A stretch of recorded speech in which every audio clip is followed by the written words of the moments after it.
poor design, poor construction, poor O&M valla serious defects develop అయి ఈరోజు ఆ 3 బ్యారేజ్ల మరి వాటర్ స్టోరేజ్ కానీ ఆ బ్యారేజ్ల విషయంలో ఏ విధంగా ముందుకు పోవాలో ఈ ప్రభుత్వం నేషనల్ డ్యామ్ సేఫ్టీ అథారిటీని అప్రోచ్ అయిన విషయం కూడా శాసనసభ ద్వారా యావత్ రాష్ట్రానికి తెలియజేస్తున్నాం.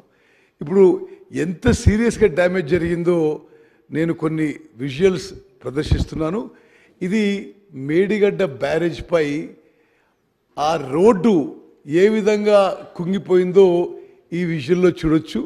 ఒకటి స్ట్రైట్ ఫార్వర్డ్ ఫోటోగ్రాఫ్, ఒకటి సైడ్ నుంచి తీసుకున్న ఫోటోగ్రాఫ్. ఎంత క్లియర్గా ఈ మేడిగడ్డ బ్యారేజ్ కుంగిపోయిందో చాలా స్పష్టంగా అవపడుతుంది.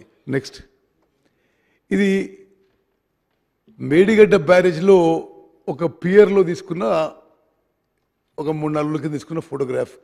ఏ విధంగా కట్టిన 3 ఏళ్లకే పూర్తిగా కొలాప్స్ స్టేజ్ వచ్చిందో ఈ ఫోటోగ్రాఫ్ ద్వారా మరి చాలా స్పష్టంగా సభ్యులందరికీ నేను మనవి చేస్తున్నా. నెక్స్ట్, అదేవిధంగా ఈ పియర్ 20 ఏ విధంగా పగిలిపోయి ఆ ఫ్లోర్ సింక్ అవుతుందో ఈ 1 మినిట్ వీడియోలో చాలా స్పష్టంగా అవుతుంది.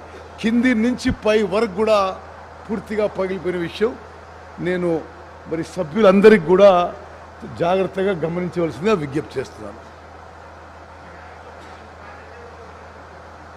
ఏది ఏది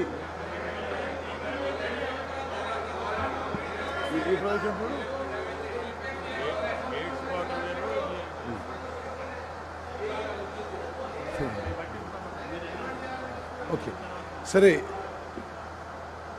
ఎంత సీరియస్ డ్యామేజ్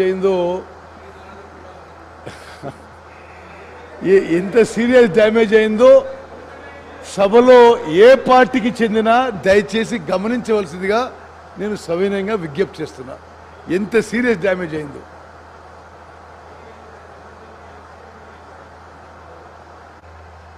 చూడండి. అది ఎంత సీరియస్గా 100 ఏళ్ళు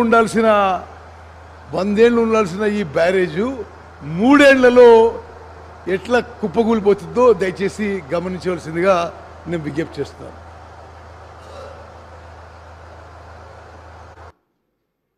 ఓకే, ఇప్పుడు సభ దృష్టికి నేను